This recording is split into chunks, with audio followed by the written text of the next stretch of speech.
தாவேகா ஆட்சியை பிடிக்கும். எக்ஸிட் போல்ல சில நிறுவனங்கள் வெளியிட்டிருக்கக்கூடிய கருத்து கணிப்புல இதுதான் தகவல். இந்த தகவல்லாம் பார்த்ததுக்கு அப்புறமா விமர்சகர்கள் இருக்கிறாங்க இல்லையா, அவங்களும் இன்னும் பலரும் பயந்துகிட்டு இருக்கிறாங்க. ஐயோ, நம்ம சொன்னதெல்லாம் அப்படியே டோட்டலாக வேற மாதிரி இருக்கே, ஒருவேளை அவர் ஜெயிச்சிருவாரோ அப்படின்னு சொல்லி இப்பவே அவங்களே மாற்றி மாற்றி சொல்ல ஆரம்பிச்சாங்க. இல்லைங்க, இந்த தேர்தல் எப்படி இருக்குன்னே தெரியாது, ரிசல்ட் கணிக்கவே முடியல, விஜய் ஒரு மூன்றாவது சக்தியாக இருக்கிறாரு, அதுவும் ஆட்சியை தீர்மானிக்கக்கூடிய, யார் ஆட்சி ஆழ்வார்கள் அப்படிங்கிறத தீர்மானிக்கக்கூடிய ஒரு பெரும் சக்தியா உருவெடுத்திருக்கிறாரு. இன்னும் சொல்ல போனோம்னா அவர் ஆட்சியை பிடிச்சாலும் ஆச்சரியப்படுறதுக்கு இல்லை அப்படின்லாம் சொல்லிட்டு இருக்கிறாங்க. இது எல்லாம் சரியா அப்படிங்கிறத தான் இந்த வீடியோவில் நம்ம பார்க்க போறோம். என் பாசத்திற்குரிய அனைத்து உள்ளங்களுக்கும் என்னுடைய அன்பான வணக்கங்கள்.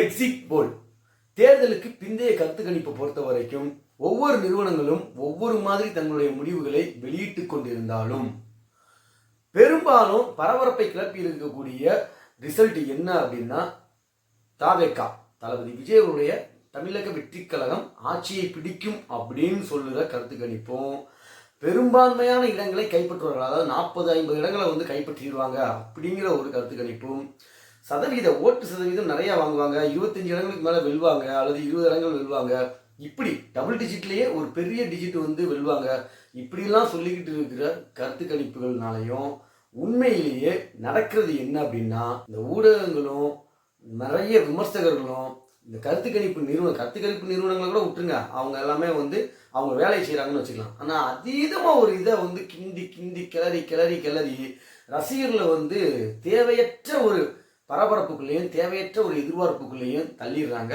ஸோ இது ரசிகர்கள் அப்படிங்கிறத விட தாவேகா தொண்டர்களை அப்படின்னு சொல்லலாம். இது நல்ல சரியான ஒரு பாதையா அப்படின்னு கேட்டிங்கன்னா, இது முற்றிலும் தவறான ஒரு பாதை, மிகவும் ஆபத்தான ஒரு பயணம் அப்படின்னு கூட சொல்லலாம். ஏன் அப்படின்னா, தமிழக வெற்றி கழக தொண்டர்கள்ல பெரும்பாலும் தளபதி விஜயனுடைய ரசிகர்கள் தான் இருக்காங்க.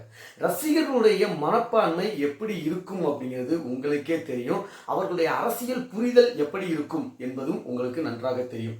தேவையற்ற ஒரு பிம்பத்தை உருவாக்கி தேவையற்ற ஒரு பரபரப்பை கிளப்பி ரசிகர்களை உசுப்பேத்தி விடுவது, அவர்களை உணர்ச்சி பெருக்கின் உச்சத்தில் வைத்திருப்பது சரியா?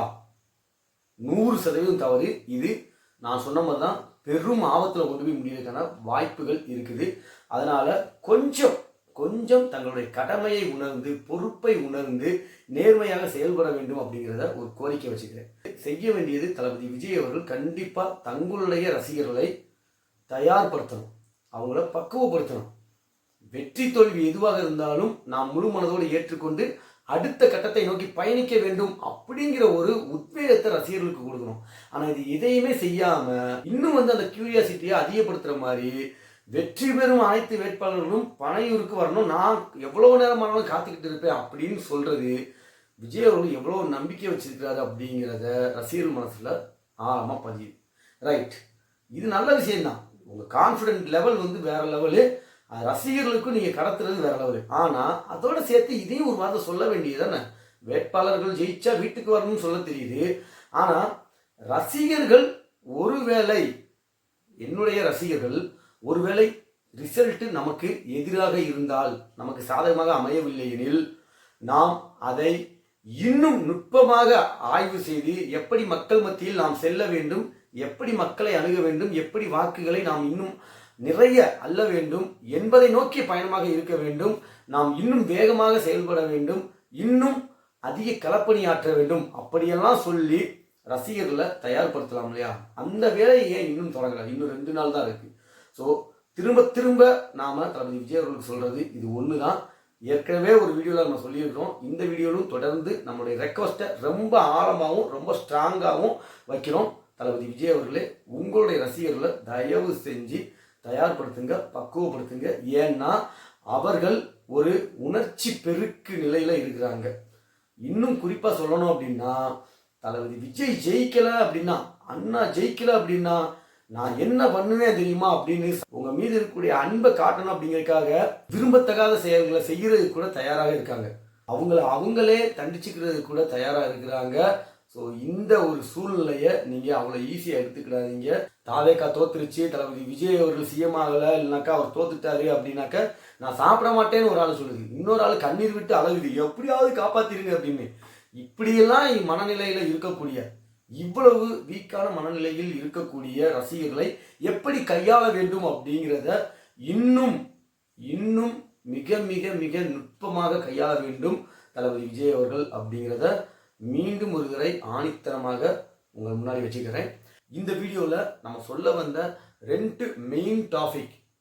ஒன்று, வரக்கூடிய ரிசல்ட்டுகள் எல்லாத்தையும் வச்சு தன்னுடைய நிலைப்பாடை மாற்றிக்கிட்டே இருக்கக்கூடிய விமர்சகர்களுக்கும் கருத்து கணிப்பாளர்களுக்கும் ஒரே ஒரு விஷயத்தை திரும்ப திரும்ப சொல்கிறோம், அதீத எதிர்பார்ப்பை கிளப்பாதீங்க, தவறான தகவலை ரொம்ப ஸ்ட்ராங்காக பதிய வைக்காதீங்க. உங்களுக்கு பயம் ஏற்பட்டிருக்கு, உங்களுடைய கருத்தின் மீது உங்களுக்கு நம்பிக்கை இல்லை அப்படிங்கிறதுக்காக சாதாரண தொண்டர்களையும் சாதாரண வாக்காளர்களையும் குழப்ப நிலைக்கு உள்ளாக்காதீங்க அப்படிங்கிற ஒரு விஷயத்த சொல்றதுக்கு தான். சரிங்களா? 2வது விஷயம், வழக்கம் போல தளபதி விஜயனுடைய ரசிகர்களை கட்டுப்படுத்தணும் அப்படிங்கிறத தாண்டி பக்குவப்படுத்தணும் அப்படிங்கிற ஒரு விஷயத்தை சொல்றதுக்கு தான். இந்த 2ஐயும் நான் மிகச்சரியாக இந்த வீடியோவில் சொல்லியிருக்கிறேன். நீங்கள் புரிஞ்சுக்கிறது எப்படி புரிஞ்சுப்பீங்க அப்படின்னு தெரியாது, ஆனால் சரியாக புரிஞ்சுக்கணும் அப்படிங்கிற மட்டும் நான் ஒரு ரிக்வஸ்ட்டாக ரசிகர்களுக்கு வச்சுக்கிறேன். நெக்ஸ்ட் ஒரு செமினார் வீடியோ சந்திப்போம். நான் உங்கள் அன்பு தோழன் ARM முத்து.